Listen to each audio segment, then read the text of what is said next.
City of Bones by Cassandra Clare, The Mortal Instruments, Book 1. Part 1. Dark Descent. I have sung of chaos and eternal night, taught by the heavenly muse to venture down the dark descent and up to reascend. John Milton, Paradise Lost. Chapter 1. Pandemonium. You've got to be kidding me, the bouncer said, folding his arms across his massive chest. He stared down at the boy in the red zip-up jacket and shook his shaved head. You can't bring that thing in here. The 50 or so teenagers in line outside the Pandemonium Club leaned forward to eavesdrop. It was a long wait to get into the all-ages club, especially on a Sunday, and not much generally happened in line. The bouncers were fierce and would come down instantly on anyone who looked like they were going to start trouble. 15-year-old Clary, standing in line with her best friend Simon, leaned forward along with everyone else, hoping for some excitement. Oh, come on, the kid hoisted the thing up over his head. It looked like a wooden beam, pointed at one end. It's part of my costume. The bouncer raised an eyebrow. Which is what? The boy grinned. He was normal enough looking, Clary thought, for Pandemonium. He had electric blue-dyed hair that stuck up around his head like tentacles of a startled octopus, but no elaborate facial tattoos or big metal bars through his ears or lips. I'm a vampire hunter. He pushed down on the wooden thing. It bent as easily as a blade of grass bending sideways. It's fake. Foam rubber. See? The boy's wide eyes were too bright a green, Clary noticed. The color of antifreeze. Spring grass. Colored contact lenses, probably. The bouncer shrugged, abruptly bored. Whatever. Go on in. The boy slid past him, quick as an eel. Clary liked the lit to his shoulders, the way he tossed his hair as he went. There was a word for him that his mother would have used. Insouciant. You thought he was cute, said Simon, sounding resigned. Didn't you? Clary dug her elbow into his ribs, but didn't answer. Inside the club was full of dry ice smoke. Colored lights played over the dance floor, turning it into a multicolored fairyland of blues and acid greens, hot pinks and golds. The boy in the red jacket stroked the long razor-sharp blade in his hands, an idle smile playing over his lips. It had been so easy. A little bit of a glamour on the blade to make it look harmless, another glamour on his eyes, and the moment the bouncer had looked straight at him, he was in. Of course, he could have probably gotten by without all that trouble, but it was part of the fun, fooling the Mundies, doing it all out in the open right in front of them, getting off on the blank looks on their sheep-like faces. Not that the humans didn't have their uses. The boy's green eyes scanned the dance floor, where slender limbs clad in scraps of silk and black leather appeared and disappeared inside the revolving columns of smoke as the Mundies danced. Girls tossed their long hair, boys swung their leather-clad hips, and bare skin glittered with sweat. Validity just poured off of them, waves of energy that filled him with a drunken dizziness. His lips curled. They didn't know how lucky they were. They didn't know what it was like to eke out life in a dead world, where the sun hung limp in a sky like a burned cinder. Their lives burned as brightly as candle flames, and were as easy to snuff out. His hand tightened on the blade he carried, and he began to step out into the dance floor, when a girl broke away from the mass of dancers and began walking toward him. He stared at her. She was beautiful, for a human. Long hair nearly the precise color of black ink, charcoal eyes, floor-length white gown, the kind women used to wear when this world was younger. Lace sleeves belled out around her slim arms. Around her neck was a thick silver chain on which hung a dark red pendant the size of a baby's fist. He only had to narrow his eyes to know that it was real and precious. His mouth started to water as she neared him. Vital energy pulsed from her like blood from an open wound. She smiled at him, passing, beckoning with her eyes. He turned to follow her, tasting the phantom sizzle of her death on his lips. It was always easy. He could already feel the power of her evaporating life coursing through his veins like fire. Humans were so stupid. They had something so precious, and they barely safeguarded it at all. They threw away their lives for money, for packets of powder, for a stranger's charming smile. The girl was a pale ghost, retreating through the colored smoke. She reached the wall and turned, bunching her skirt up in her hands, lifting it as she grinned at him. Under the skirt, she was wearing thigh-high boots. He sauntered up to her, his skin prickling with her nearness. Up close, she wasn't so perfect. He could see the mascara smudged under her eyes, the sweat sticking her hair to her neck. He could smell her mortality, the sweet rot of corruption. Got you, he thought. A cool smile curled his lips. She moved to the side, and he could see that she was leaning against a closed door. No admittance, storage, was scrawled across it in red paint. She reached behind her for the knob, turned it, slid inside. He caught a glimpse of stacked boxes, tangled wiring, a storage room. He glanced behind him. No one was looking. So much the better if she wanted privacy. He slipped into the room after her, unaware that he was being followed. "So," Simon said. "Pretty good music, eh?" Clary didn't reply. They were dancing, or what passed for it. A lot of swaying back and forth with occasional lunges towards the floor, as if one of them had dropped a contact lens. In a space between them, a group of teenage boys in a metallic corset and a young Asian couple who were making out passionately, their colored extensions tangled together like vines. A boy with a lip piercing and a teddy bear backpack was handing out free tablets of herbal ecstasy, his parachute pants flapping in the breeze from the wind machine. Clary wasn't paying much attention to their immediate surroundings. Her eyes were on the blue-haired boy who'd talked his way into the club. He was prowling through the crowd as if he were looking for something. There was something about the way he moved that reminded her of something. "I, for one," Simon went on, "am enjoying myself immensely." That seemed unlikely. Simon was always stuck out at the club like a sore thumb, in his jeans and an old t-shirt that said "Made in Brooklyn" across the front.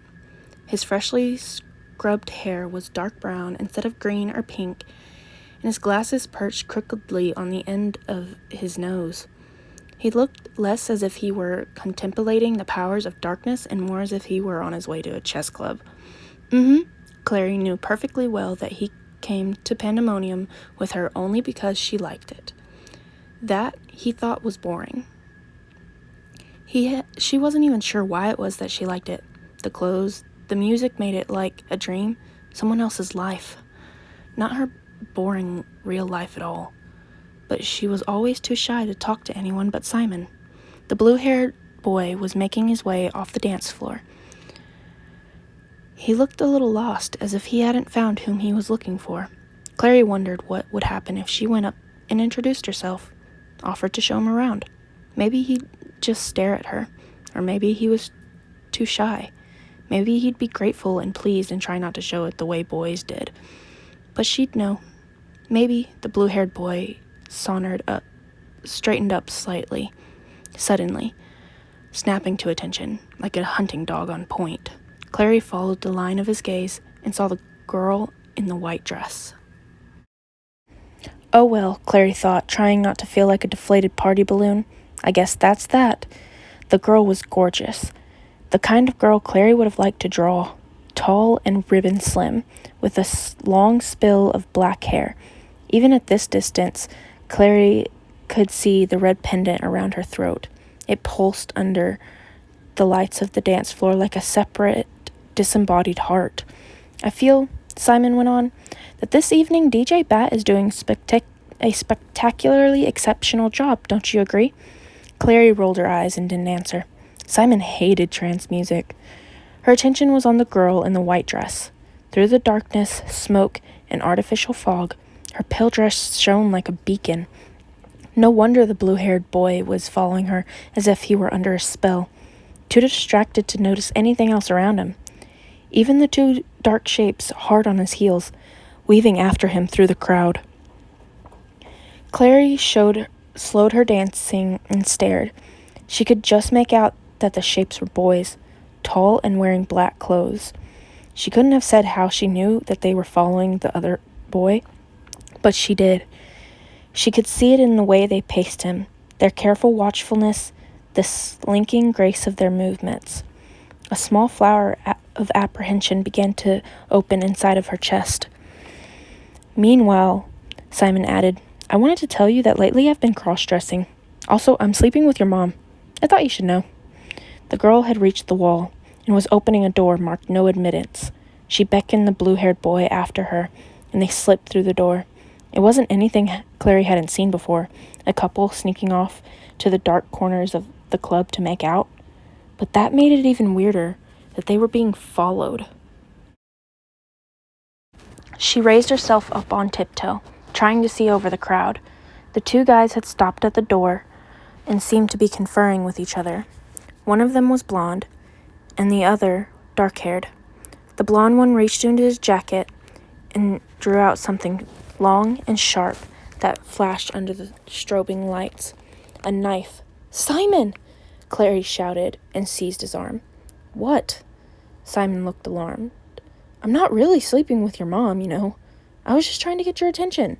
Not that your mom isn't a very attractive woman for her age. You see those guys? She pointed wildly, almost hitting a curvy black girl who was dancing nearby. The girl shot her an evil look. Sorry. Clary turned back to Simon. Do you see those two guys over there? By that door? Simon squinted, then shrugged. I don't see anything. There are two of them. They were following the guy with the blue hair. The one you thought was cute? Yes, but that's not the point. The blonde one pulled a knife. Are you sure? Simon stared hard, shaking his head. I still don't see anyone. I'm sure. Suddenly, all business, Simon squared his shoulders. I'll get one of the security guards. You stay here. He strode away, pushing through the crowd. Clary turned just in time to see the blonde boy slip through the no-admittance door, his friend right on his heels. She looked around. Simon was still trying to shove his way across the dance floor, but he wasn't making much progress. Even if she yelled now, no one would hear her, and by the time Simon got back, something terrible might have already happened. Biting hard on her lower lip, Clary started to wiggle through the crowd. What's your name? She turned and smiled. What faint light there was in the storage room spilled down through the high barred windows, smeared with dirt. Piles of electrical cables along with broken bits of mirrored disco balls and discarded paint cans littered the floor. Isabel. That's a nice name. He walked toward her, stepping carefully among the wires in case any of them were live. In the faint light, she looked half transparent, bleached of color, wrapped in white like an angel. It would be a pleasure to make her fall. I haven't seen you here before. You're asking me if I come here often? She giggled, covering her mouth with her hand. There was some sort of bracelet around her wrist, just under the cuff of her dress. Then, as he neared her, he saw that it wasn't a bracelet at all, but a pattern inked into her skin, a matrix of swirling lines. He froze. You... He didn't finish. She moved with lightning swiftness, striking out at him with her open hand, a blow to his chest that would have sent him down gasping if he'd been a human being. He staggered back, and now there was something in her hand, a coiling whip that glinted gold as she brought it down, curling around his ankles, jerking him off his feet. He hit the ground, withering, the hated metal biting deep into his skin. She laughed, standing over him, and dizzily he thought that he should have known. No human girl would wear a dress like the one Isabel wore. She'd worn it to cover her skin, all of her skin. Isabel yanked hard on the whip, securing it. Her smile glittered like poisonous water. He's all yours, boys. A low laugh sounded behind him, and now there were hands on him, hauling him upright, throwing him against one of the concrete pillars. He could feel the damp stone under his back. His hands were pulled behind him, his wrists bound with wire. As he struggled, someone walked around the side of the pillar into his view. A boy, as young as Isabel, and just as pretty. His tawny eyes glittered like chips of amber. "So," the boy said, "are there any more with you?" The blue-haired boy could feel the blood welling up under the too tight metal, making his wrists slippery. "Any other what?" "Come on now." The tawny-eyed boy held up his hands, and his dark sleeves slipped down, showing the runes inked all over his wrist, the back of his hands, and his palms. "You know what I am." Far back inside his skull, the shackled boy's second set of teeth began to grind. "Shadow Hunter," he hissed. The other boy grinned all over his face. "Got you," he said. Clary pushed through the door to the storage room and stepped inside. For a moment, she thought it was deserted. The only windows were high up and barred. Faint street noises came from them, the sound of honking cars and squealing brakes. The room smelled like old paint, and a heavy layer of dust covered the room, marked by smeared shoe prints. "There's no one in here," she realized, looking around in bewilderment. It was cold in the room, despite the August heat outside. Her back was icy with sweat.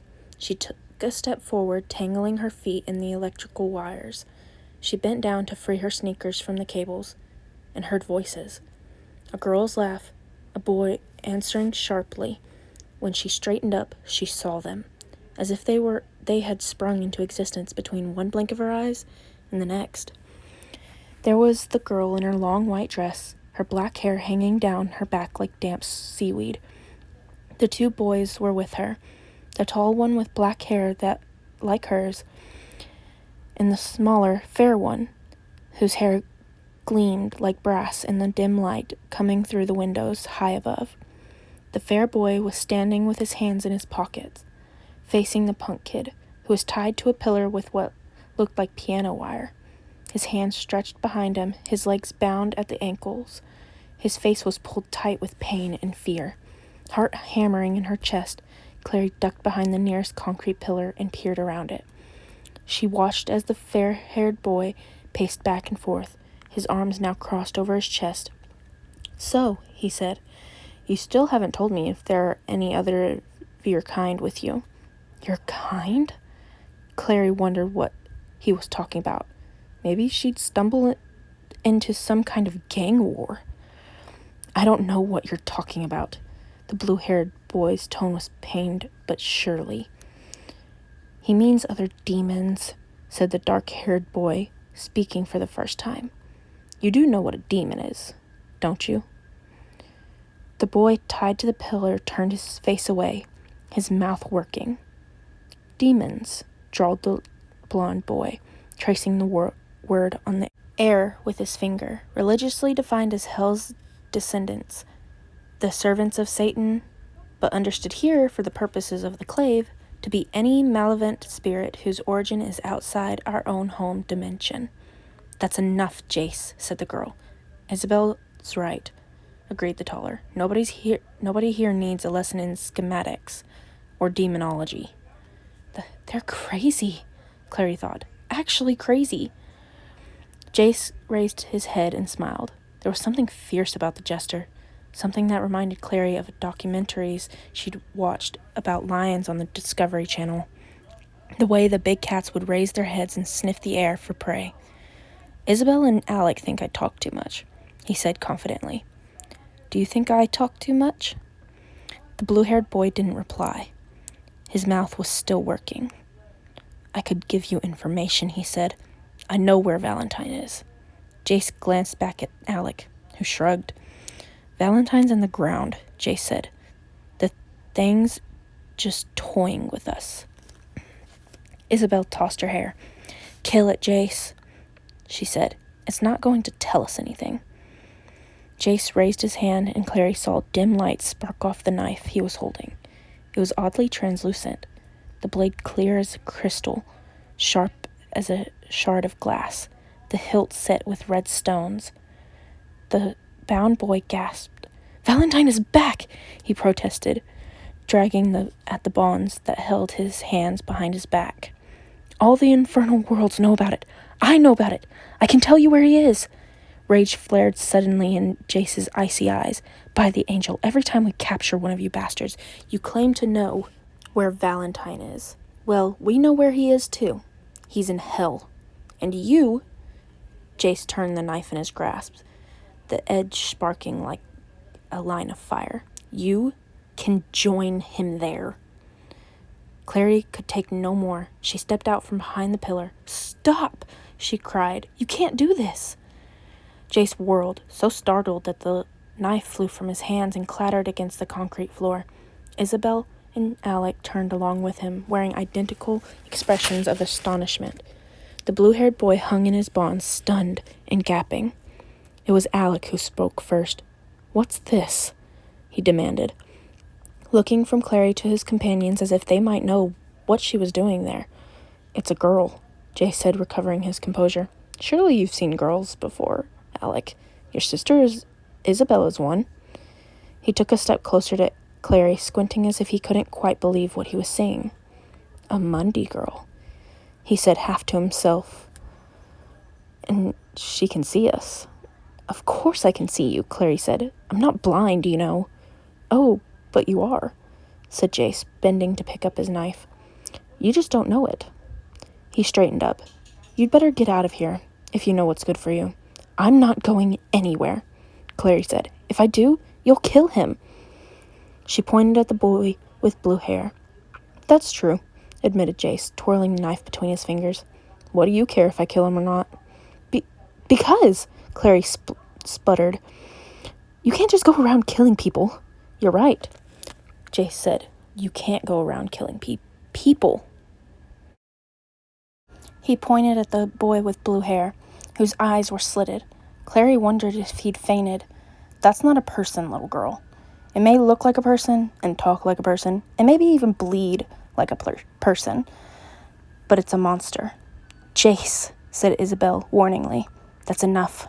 "You're crazy," Clary said, backing away from him. "I've called the police, you know. They'll be here any second." "She's lying," said Alec, but there was doubt on his face. "Jace, do you—" He never got to finish his sentence. At that moment, the blue-haired boy, with a high yowling cry, tore free of the restraints binding him to the pillar and flung himself on Jace. They fell to the ground and rolled together, the blue-haired boy tearing at Jace with hands that glittered as if tipped with metal. Clary backed up, wanting to run, but her feet caught on a loop of wire and she went down, knocking the breath out of her chest. She could hear Isabel shrieking. Rolling over, Clary saw the blue-haired boy sitting on Jace's chest. Blood gleamed at the tip of his razor-like claws. Isabel and Alec were running toward them. Isabel brandished a whip in her hand. The blue-haired boy slashed at Jace with claws extended. Jace threw an arm up to protect himself, and the claws raked it, splattering blood. The blue-haired boy lunged again, and Isabel's whip came down across his back. He shrieked and fell to the side. Swift as a flick of Isabel's whip, Jace rolled over. There was a blade gleaming in his hand. He sank the knife into the blue-haired boy's chest, blackish liquid exploding around the hilt. The boy arched off the floor, gurgling and twisting. With a grimace, Jace stood up. His black shirt was blacker now, in some places wet with blood. He looked down at the twitching form at his feet, reached down and yanked out the knife, the hilt slick with black fluid. The blue-haired boy's eyes flickered open. His eyes, fixed on Jace, seemed to burn. Between his teeth, he hissed, "So be it. The Forsaken will take you all." Jace seemed to snarl. The boy's eyes rolled back. His body began to jerk and twitch as he crumbled, folding in on himself, growing smaller and smaller until he vanished entirely. Clary scrambled to her feet, kicking free of the electrical wiring. She began to back away. None of them was paying attention to her. Alec had reached Jace and was holding his arm, pulling at the sleeve, probably trying to get a good look at the wound. Clary turned to run and found her way blocked by Isabel, whip in hand. The gold length of it was stained with dark fluid. She flicked it towards Clary, and the end wrapped itself around her wrist and jerked tight. Clary gasped with pain and surprise. "Stupid little Mundy," Isabel said between her teeth. "You could have gotten Jace killed." "He's crazy," Clary said, trying to pull her wrist back. The whip bit deeper into her skin. "You're all crazy. What do you think you are? Vigilante killers?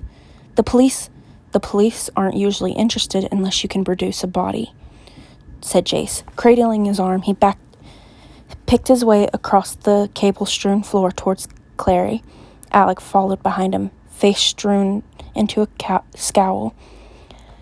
Clary glanced at the spot where the boy had disappeared from and said nothing. There wasn't even a smear of blood there.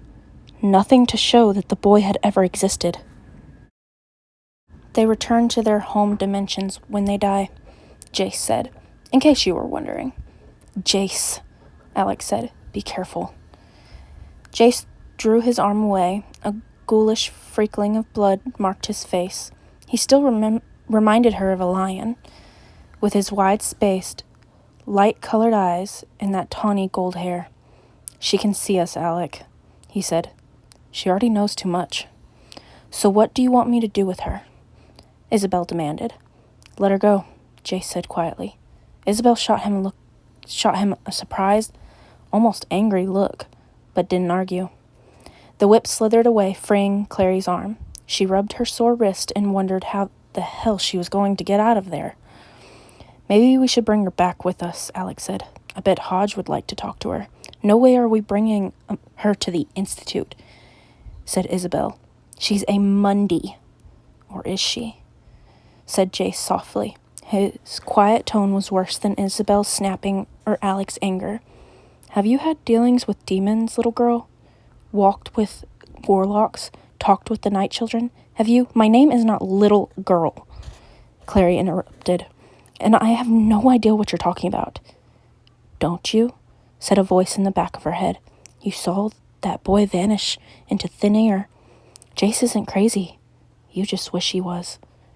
"I don't believe in demons or whatever you—" "Clary?" It was Simon's voice. She whirled around. He was standing by the storage room door.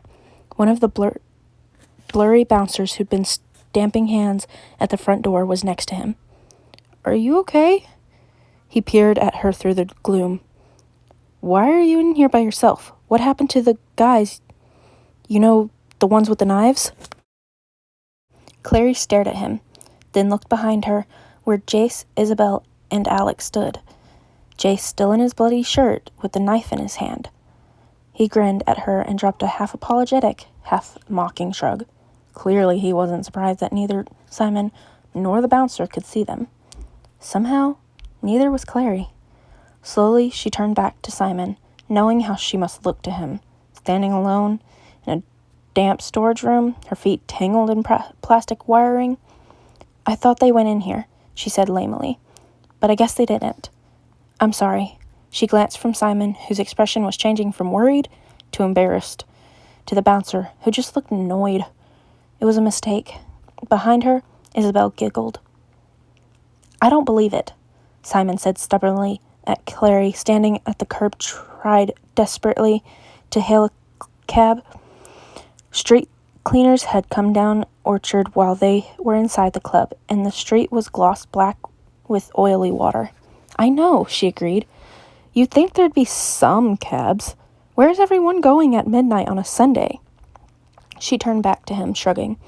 You think we'd have better luck on Houston?" "Not the cabs," Simon said. "You! I don't believe you. I don't believe those guys with the knives just disappeared." Clary sighed. "Maybe there weren't any guys with knives, Simon. Maybe I just imagined the whole thing." "No way." Simon rested his hand over his head, but the oncoming taxis whizzed by him, spraying dirty water. "I saw your face whenever I came into that storage room. You looked seriously freaked out, like you'd seen a ghost." Clary thought of Jace with his lion cat eyes. She glanced down at her wrist, braceleted by a thin red line where Isabel's whip had curled. No, not a ghost, she thought. Something even weirder than that. "It was just a mistake," she said wearily. She wondered why she wasn't telling him the truth, except, of course, that he'd think she was crazy. And there was something about what had happened, something about the black blood bubbling up around Jace's knife, something about his voice when he'd said, Have you talked with the night children? That she wanted to keep to herself. Well, it was a hell of an embarrassing mistake, Simon said. He glanced back at the club where a thin line still snaked out the door and halfway down the block. I doubt they'll ever let us back into Pandemonium. What do you care? You hate Pandemonium. Clary raised her hand again as a yellow shape sped toward them through the fog. This time, though, the taxi screeched to a halt in their corner, the driver laying on his horn as if he needed to get their attention. Finally, we get lucky. Simon yanked the door open and slid into the plastic-covered back seat. Clary followed, inhaling the familiar New York cab smell of old cigarette smoke, leather, and hairspray. We're going to Brooklyn, Simon said to the cabbie, and then he turned to Clary. Look, you know you can tell me anything, right? Clary hesitated a moment, then nodded. Sure, Simon, she said. I know I can. She slammed the car door shut behind her, and the taxi took off into the night. That is Chapter 1 of The City of Bones by Cassandra Clare. Come back for another video, Chapter 2, tomorrow.